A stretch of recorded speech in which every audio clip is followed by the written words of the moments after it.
大家好，亲爱的朋友们啊，我是 Vincent 啊，可能你们有之前看过东南的频道的一期的这个节目，就是讲我是如何从中国大陆来到加拿大的。我现在简单的说一下吧，当时的情况嘛，当时大概是在2018年的时候，2017年的春节末，就是过了春节，2018年的初，我就萌生了这个想法，想，我厌倦了当时的生活，厌倦了当时的生活环境。我想到一个更自由的地方去重新开始我的生活了。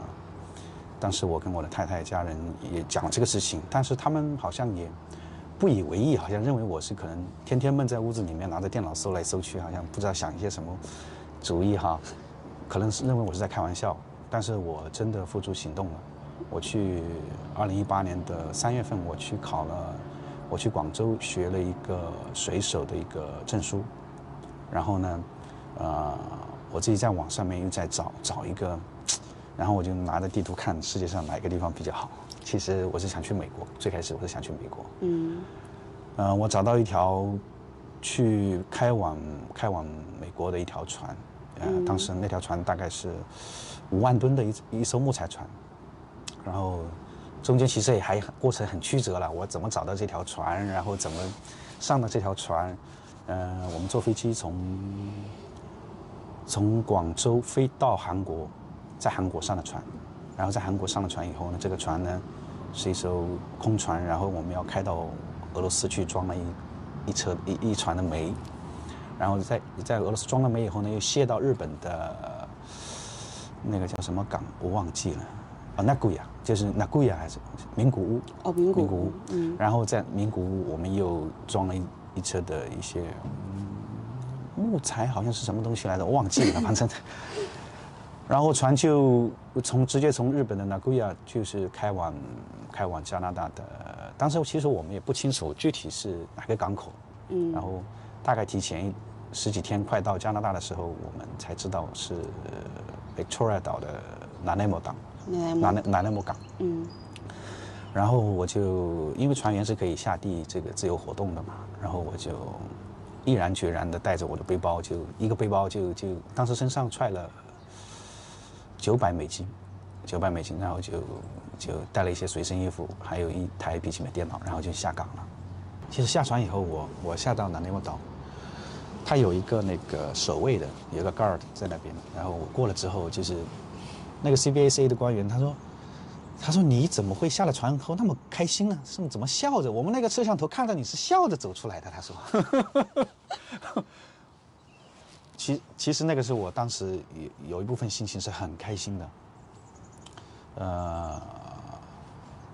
我没有见过这么好的地方，没有见过这么好的地方。对，指的是环境吗？环境，然后当时那个海风。加在那个湿湿的空气扑面而来，就是整个人都放松下来了，然后很安静，因为也有可能我在船上面待的时间太长了，待了几十天，一直在上面摇24小时都在摇，然后可能心情也很疲惫，工作也很疲惫，突然一下放松下来的感觉，这个太好了。然后我当时其实是很累了，我在靠在一个椅子上睡着了，还有一个老先生过来说，哎。他说你不能在这里睡，他说你的包有可能会被别人偷或者这样，他也过来好像提醒我。我下了港之后呢，然后就自己找资料、找朋友，然后自己做了一份那个叫做难民申请，就是那个 refugee 那个叫应该是 refugee 或者叫 asylum 或者是类似的吧，就做了一份资料，然后就递交到当地的，我自己拿着这个资料，然后找到应该是在downtown还是在哪里，我忘记了，就走到那里去递交这个材料，然后那个当地的那个 officer 一看我这个材料 ，OK， 你是被通缉的，然后就把我关进那个移民监狱了。关进移民监狱，然后幸好我当时我的室友，我住的地方我还有一个室友，我们其实。在很短的时间里成为很好的朋友，他去保释我出来。保释我出来的时候呢，那个 officer 跟我说，他说你可以，就说你现在有2条路可以选哈，你可以我们一条路就是我们立即遣送你回中国。另外一条路呢，你可以就是说申请一个叫做遣返前风险评估，意思就是说简称叫 PRA， 意思就是说，假如说你认为你回到中国有生命的非同寻常的生命危险的话，你可以申请这个 PRA。如果我们认为真实的话，我们就可以留你下来作为一个会受保护的人吧。于是我就选择了这个 PRA， 我就提交了这个申请。那你这3年在这边是怎么样的一个生活状态啊？其实刚开始来的时候，刚刚下地的时候，也是很兴奋，然后又很害怕，然后又其实是一种很复杂的情绪，不是很单纯，就是觉得我已经像美国一些好莱坞电影里面一样，就是乘着5月花号来到美国大陆，然后大叫一声 freedom， 然后那样子就是把自己带入到其中。其实还有很多生活方面的问题需要解决啊，比如说工作呀，然后我就在Vansky 还是 Vansky Van Peebles， 我不知道这个有没有打广告的嫌疑你们应该给我广告费我在上面找到了就是一个 labor 工，就是苦力吧，类似于就苦力。我去一个人家里面后院里面给他做那个园艺，他其实是一个老华侨来的，然后我们在那里就是干活。我们有好几个工友，然后我干活就是比较卖力吧，可能他觉得这个年轻的小伙子不错哈，他就后来过了一段时间嘛，过了大概3-5个月，好像他也给我介绍到他的一个朋友，这个朋友呢就是我现在的老板，对我非常的好，应该是在2019年的7月份开始做到现在，我基本上中间除了疫情中断，就一直在他这里，就是刚开始的时候是什么都不会嘛，因为我以前也没做过装修。你从零开始学？从零开始学的，我花了多久？其实这行其实不是很难，但也没有那么简单。你必须要非常的认真，就是去学。刚开始我是打水泥啊，然后做一点搬水泥啊，然后倒垃圾啊，就是做一些很简单的活。薪资的话，你觉得怎么样？在这边做瓷砖工？薪资的话，我还挺满意的，对我目前的状况。我的现在的资薪是23块钱1个小时，然后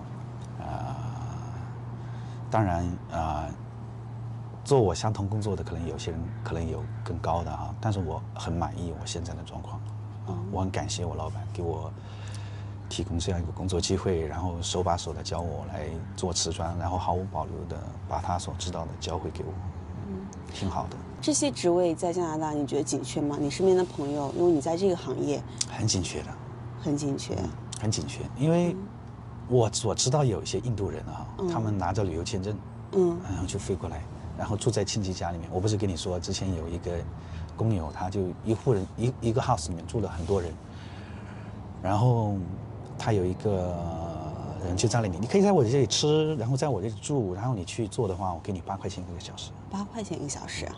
这个2020年的时候，我不知道现在有没有涨。最低时薪是15，对，这个低于他的这个时薪。对，这个应该是非法的、不合法的。但是就足以见证了加拿大这个很紧缺，需要大量的这个人来建设。对，其实我们频道很多朋友看了都是想咨询我们想通过什么渠道过来，你给他们有什么建议吗？如果想过来的话，国内直接找到这边的工作可能性大不大？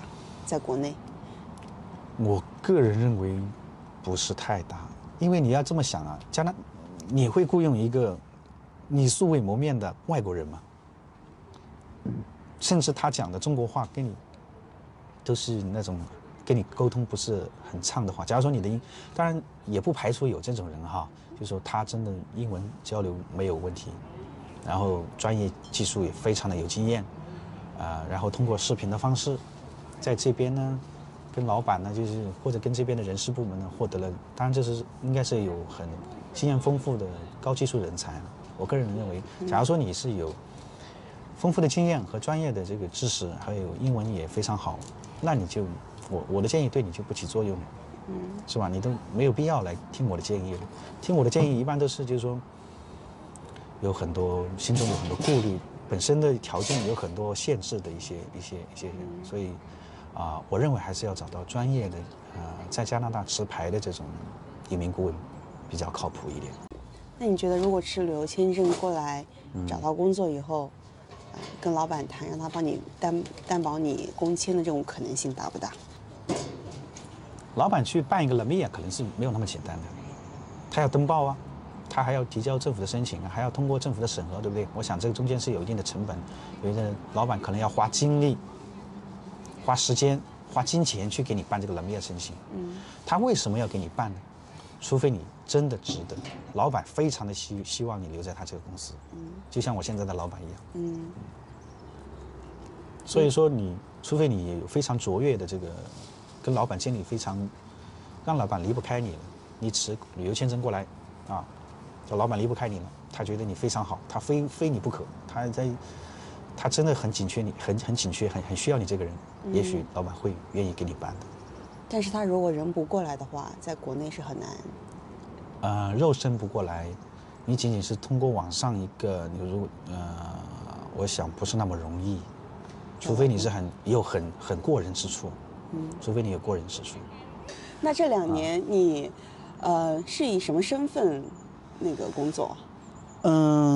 其实我是在申请了 PRA， 也就是遣返前风险评估的时候呢，加拿大政府他说你是可以在这个结果出来之前，你是可以合法的在申请工作签证的。所以你是一直拿着工作签在？应该叫做 work permit， 叫做工作许可。工作许可。我不知道叫不叫签证，可能是不准确，可能叫工作许可比较准确一点。那他会一次性给你多久？是你自己申请的吗？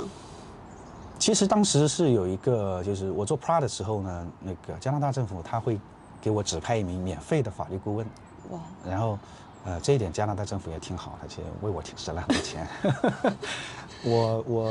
他给我做了这个 PRA 以后，然后就，因为要申请工作签证嘛，他就给我提了他说你可以申请工作签证了。然后我说这个也免费吗？他说要钱。我就第一次是他给我交了大概1000块钱还是多少钱？他收费1000，然后给我做了这个 work permit， 做了以后呢，然后之后呢就是我老板帮我申请了一次，然后我老板教我了。你自己申请的？然后最后的就是我自己申请了。总共你总共申请了3次签证？是。第一次给了多久时间？他每次都是给你6个月。每次6个月的时间，所以到提前的话，你就要去续一下就可以了。是提前1-2个月，然后你其实还可以网上提交材料，然后费用大概是在310块钱。自己完全 DIY， 没有任何的没有难度。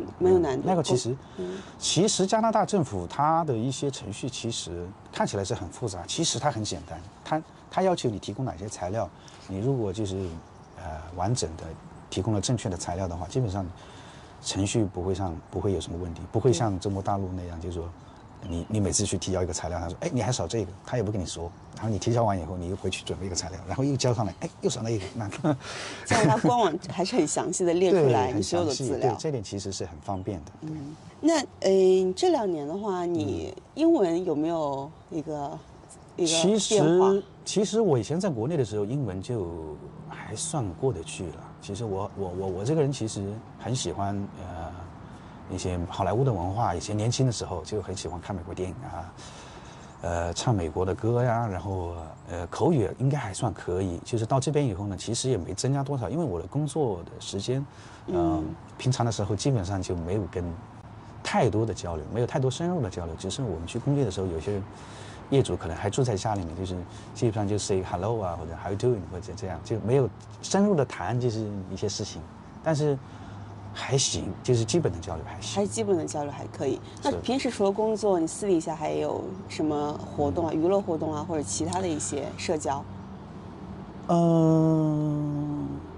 其实放了假之后，就只有跟家里人视频聊天啊，或者就是闲暇之余就来到这个公园，就 Surrey Belcree Park， 然后过来锻炼身体，因为要等待这个 PRA 的这个结果嘛，就是心里面其实是压力很大的。说句实在话，如果心理承受不好的，我看新闻上面有人等这个就等到有自杀的，然后又怎样的嘛，应该 Google 一下应该有，你可以看到，就是等待这个程序的时候，很多人就是会选择一些极端的行为，对。但是我还好了，我知道那样，如果天天闷在家里面，我肯定也会出事，所以我，就经常来公园里来跑步啊，有甚至会躲在一个小树林里面自己去唱歌，去调剂一下这个，就是那边一个小树林，就是是吗？对，我经常躲在那个小树林。我怕打扰到别人，所以我就躲在一个很隐秘的一个小角落。所以这2年你跟 CBSA 应该有打过不少交道吧？是。但加拿大政府其实本身来说的话，就像我们刚刚说的，它更像是一个服务者。我接触过这边的 CBSA 官员都是彬彬有礼的，然后甚至警察也是彬彬有礼。你虽然他身上带着枪，但是他说话也很绅士，然后。如果你不表现得很奇怪的话，他还是非常 nice 的。他只是一份工作而已，他不会因为我有这份权利，我就可以对你怎么样，我就有这份威势，他不会这样。他们有一个报道程序，就是防止我从加拿大就突然就消失了。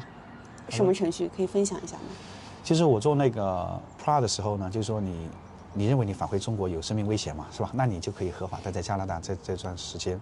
那么在这段时间呢，你必须要向 CBSA 报告你还在加拿大。多久报告一次？每周报告一次。是通过什么方式报告？刚开始是要去那个 CBSA 的办公室，你人要走到那里，然后就跟你说，我来了，我没有跑，我没有跑去美国，或者我没有消失，我没有去干什么坏事，啊。然后可能疫情发生之后，就他们有一种叫可以打电话，然后可以录把你的声音录下来，就是来对比来识别你。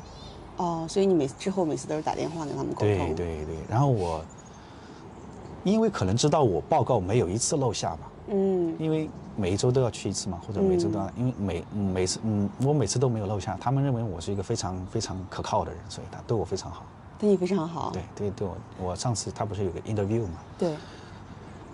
他就跟我谈话就好像哥们儿一样，就。然后面试完以后咱们就知道结果了嘛？当场知道结果的吗？当场就知道结果，他当场告诉我结果。他是怎么跟你说的呀？他就说我们认为你的这个 PRA 被那个叫 refused， 应该是叫 refused， 就叫我们认为你返回加拿大，返回中国是没有生命危险的。我们可能需要在尽快的遣返你回中国。你可以选择自己买机票，或者加拿大政府给你买。如果你再次，但是你就说你返回中国之后呢，1年之内你是不可以回到加拿大的。但是如果1年之后你还想再回加拿大的话，你必须先付清这个加拿大政府给你买的机票钱。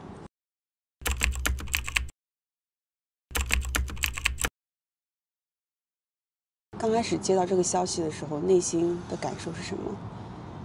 有没有？其实我是有心理准备的，我知道这个通过率很低很低。我查了我之前在网上面查了 Google 了一下，然后，通过率 BC 省的通过率可能是3.8%还是1.8%，忘记了，反正100个人里面可能只有屈指可数的几个人可以通过。所以你事先已经做过一些了解，但是我还有就是那么一线就是。希望吧，但是希望破灭了，但是你不得不去接受它嘛，对不对？CBSA 的官员，跟你说完我们这个结果是拒绝的结果，然后有没有给你交代其他的事情呢？他说其实我还可以上诉。你没有选择上诉？我没有选择上诉。他说你在15天之内递交一个上诉的一个申请的话，是可以上诉到应该是最高法院或者是什么样一个法院来裁决他们 CBSA 或者是 IRCC 的这种行为程序是有问题的。但是这位 CBSA 的这个 officer， 这个哥们儿他跟我说，他说我建议你还是不要上诉了，不要再浪费钱和时间了。他说你还不如回去怎么样？反正不如先回去。他说你还是有机会再来，1年之后你再过来不就完了吗 ？Officer 跟你这么说的。对，他说1年之后你再来加拿大的这个，我们审核你的条件和其他人是一样的。不会因为你有过申请难民或者是的经验。他没有这么说，他只是说你跟其他人，我们审核你和审核其他人是一样的审核。就比如说1年以后，我们是以申请工签或者是申请游客，对，他怎么审核其他人，也就怎么审核我。但是2年当中的话，你跟家里人是怎么样的一个保持多久的一个联络频率？基本上隔几天都会视频通话。隔几天视频通话。对。他们目前的状态怎么样？在国内？我太太的状态其实我感觉不是太好，2个小孩也不是太好，这个也是我要回去的一个很重要的一个原因。对。OK， 所以你们基本上每几天视频通话一次。对。他们现在孩子是读小学吗？还是初中？我大的已经读初中了，小的还是在小学。还在小学。对。他们对你这几年在这边的话，应该是很想念的一个状态。是我跟我小孩视频的时候，刚来的1、2年，我儿子还跟我说，他说爸爸你快回来吧。我说我很快就回来了。但是这1、2年最近一段时间，他们都好像对我已经就是没有那么亲了，知道吗？没有那么亲。对。那这次他们知道你回去这个消息以后是？也没有可能离得太久了，就没有那么激动了吧？可能没有。对，可能那份感情淡了一点了。但是我相信回去以后，对，我回去一定要好好弥补一下。弥补一下。对。我觉得见到面以后可能会。对，其实很重要的就是家人，其实很重要的一环就是要陪伴的，要陪他们的。陪伴。我之前也没有想到需要这么长的时间。对。那父母呢？父母有没有？父母的话，其实，我父母其实，我爸爸其实很支持我的。因为他也是一个闯荡江湖的人，他知道，他很理解我，这一点我很感激他。我母亲其实我父母都挺支持我的。我都很支持你。对，他们还会宽我的心，就说你出去闯，对，就勇敢的去闯。那你在这，他们在国内有经济的支持吗？你在这边2年？没有，我会每个月工资我会打3000块钱加币打给我太太，然后让我太太去生活去拿一部分给他们。所以你的工资你在这边的工资完全可以支撑他们在国内的生活，以及你在这边的生活。是。还有租金、租房，对，日常的吃用都可以。对，没问题的。所以在这边如果靠自己双手的话，完全是可以支撑。是，这个其实也是我来到加拿大的一个重要的原因。我想做一份，就是说我一份工作能够让我的家人过上一种，就是过还算挺好的工作，还算挺好的生活哈。然后让我小孩能够有更多的选择自己将来的道路。让我的父母退休以后，就是老了以后老有所养。接下来1年以后，你还想过来？你想通过什么途径过来吗？你自己有做过一些调查吗？其实我有研究了，也有做过一些研究。就是我老板他其实是很想留住我，很想我留在加拿大的。他建议我，就是说他其实是想建议我给他工作，办工作签证，然后就是给他工作，但是移民的问题我不知道，他可能就没有多考虑这方面。就是说我个人角度来讲的话，我其实是想移民过来的。我研究了一下，大概可能有就是雇主担保的这种方式哈。还有一种叫做大西洋4省叫 AIPP 的那种方式。那种方式呢，可能需要一个雇主，还是需要一个雇主。不管怎么样，你还是需要一个雇主。那么现在我的老板就是跟我已经建立了这么紧密的关系的话，我还是比较倾向于走我老板他们公司给我担保这个。你老板愿意再聘请你吗？他当然愿意，他求之不得。求之不得。对。所以他已经答应你了，等你回国1年以后，再招聘你回来，对，帮你对做工签的申请。是的，是。你觉得加拿大这2年的工作对你来说，最大的改变是什么？对你的整个人生？这个其实改变了我很多。我以前其实说句心里话，我生活的一个地方也可能是我个人的原因，我在这边学会了做事情的态度，和甚至对我做人是还是有点改变的。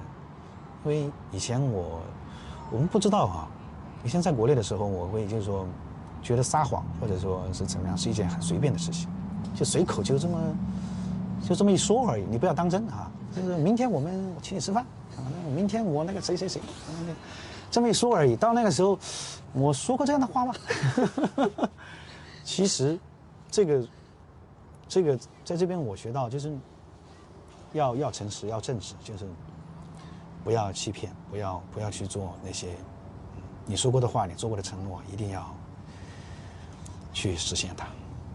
所以这边真实很重要。对，很真实很重要。然后还有一些问题，就是做工的时候呢，因为刚开始我做这一行的时候就觉得，哎呀，做个瓷砖而已嘛，就没必要那么好嘛，是不是？这看得过得去就行了。这个客户看不出来是吧？因为瓷砖背后还有水泥，你看不见的。对，我打几个点给你贴上去，和整面墙给你刮，里面的水泥很充足给你贴上去，这个是不一样的。你在使用过程中，或许过个3-5年，可能瓷砖因为连接不结实，它可能会脱落，可能会松动。那也没关系，反正那个时候他也不会找到你了，对不对？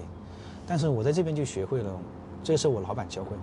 他说，人家付了你这份钱，就是信任你一定要把工作好。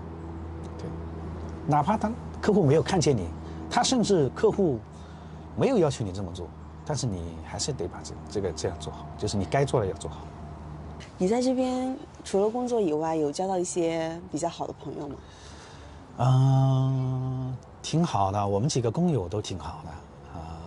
比较好的朋友，其实很多都素未谋面的，就是通过上次在你们节目中间，然后有幸认识了很多在网上面。在这里我要跟大家说一声谢谢，谢谢你们的支持和鼓励。我交到了很多朋友，有些可能邮件太多了，我没有办法一个一个的回复，因为我工作也很忙。然后我就尽量的就抽一点时间出来，回了你们的邮件，加了你们的微信，跟你们聊。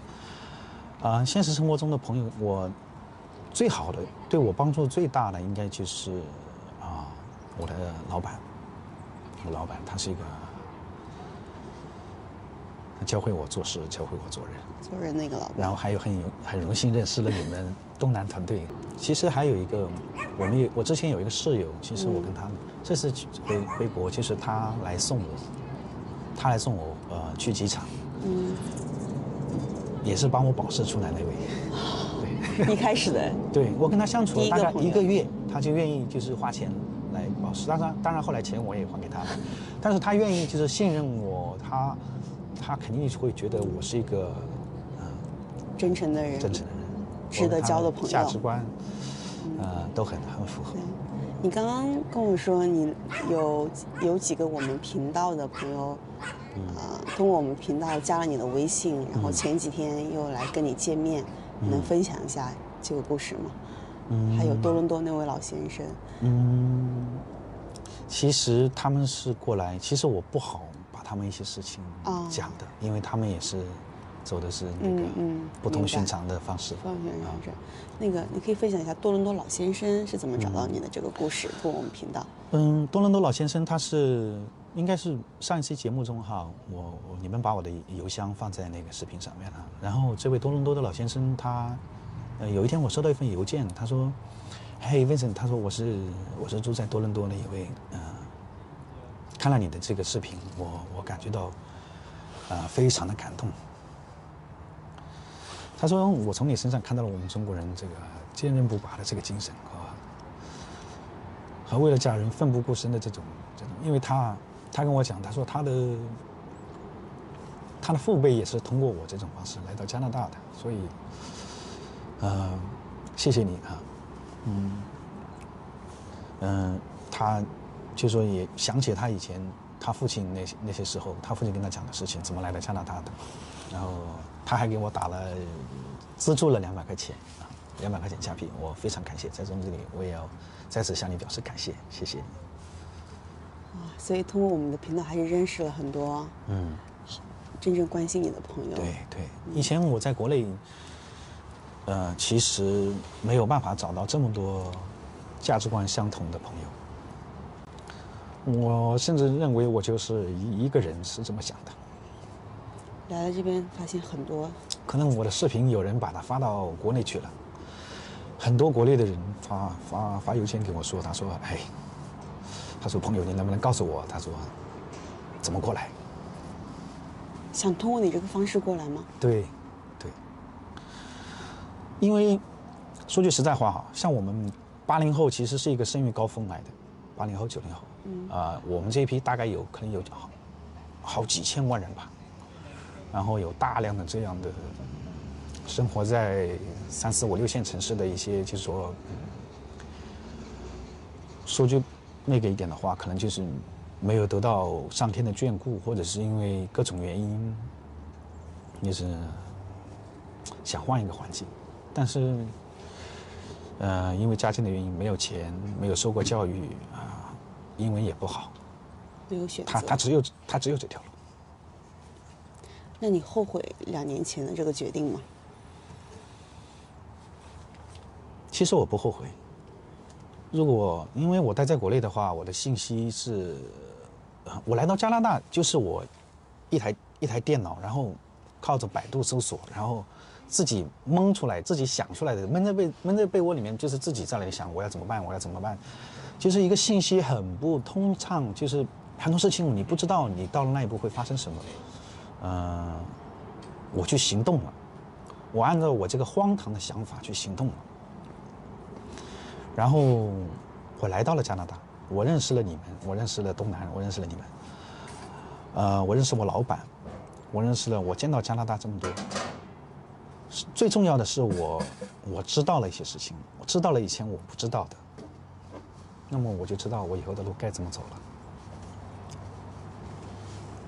你后悔通过这个跳船的途径过来吗？如果给你再选一次的话，你会选择什么途径？如果再选一次，我肯定会。如果再选一次，如果现在的这个知道的东西的话，我肯定会去走正常的移民途径。因为我知道这样一条路是可行的，风险就是甚至是一个正常的程序，没有风险。是这样。你会重新再评估一下。对。但是在你当时条件是不允许，或者是没有条件。我这不是在为我自己辩解，因为你知道，在国内很多外网都无法上，然后你只能靠上一些论坛啊，上百度去搜索啊。其实百度搜索其实并没有那么靠谱，上面信息都是很凌乱的。你要通过这些信息来分析你的事情该怎么做，其实是非常的有局限性的。你就好像怎么说呢？就好像你对一个事情一知半解，你总是去猜测它。我如果要成为加拿大的一个公民的话，我应该怎么样去做？然后在百度上面一搜，发现很多人就是，当然你会从有一个最低成本是吧？就是最低成本，就是我也想省钱啊，我也想怎样，我也想就是我英文也不好，你自然而然就会搜到这条路的。你这条路如果还有人想继续走的话，你会给他们一些什么建议？我其实是不大建议国内的朋友持旅游签过来申请庇护或者是难民申请的。因为这一招玩的人太多了，走这个程序的人太多了。你身边有认识？我接触的 CBAC 的官员，他们每天，一天要见8个人，案件堆得跟山一样。他跟我说，他说你们的故事千篇一律。你们的表演千篇一律，没有毫无新意。在他们而言，就是所有人说辞都是一样的。他们一般什么说辞？这个我不好说。这个其实有些不好说。就是你们在国内可能看到，哎，我通过一个旅游签，然后过去，然后通过这个程序，你只看到了少数那么几个人，可能，当然我不是说现在没有通过这种方式成功的哈，肯定也有，只不过几率已经低到你用自己的时间和精力的去尝试的话，已经不大合适了。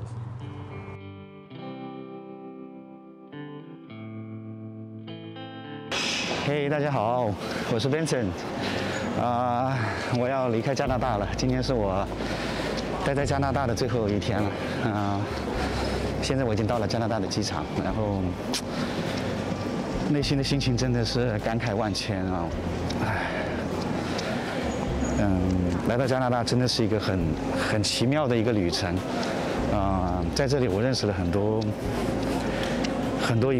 好朋友，然后看过了一些我以前没有看到过的事情，自己还是有很多成长吧，内心上面还是有很多得到，相信我这次回去以后呢，东南他们团队可能会帮助我再次过来，我是非常希望能够再次回到加拿大的。如果有那么一天，我一定要再上一次节目，告诉大家我回到加拿大了。谢谢各位朋友对我的支持和关注，谢谢。感谢你们对我的这个一直以来的帮助哈。那我就先拜拜，拜拜了。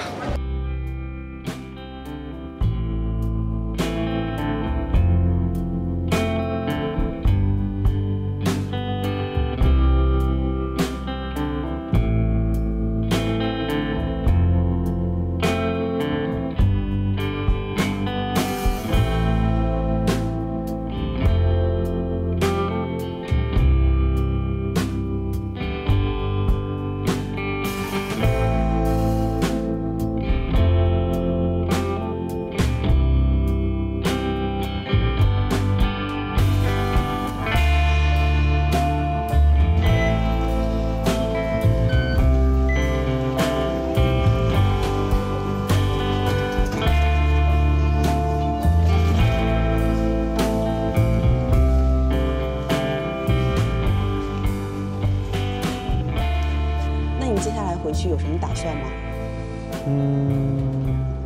其实我虽然这次失败了哈，我还是会我一定会有一天再踏上加拿大的，我相信会有这么一天。当然也是你们团队给我的这个信心哈，哪怕就是说怎么说呢？哪怕就算我没有办法再回到加拿大，我也会朝这方面走的，我会朝这方面努力的。如果我不行，我也会把我那个小孩送过来的。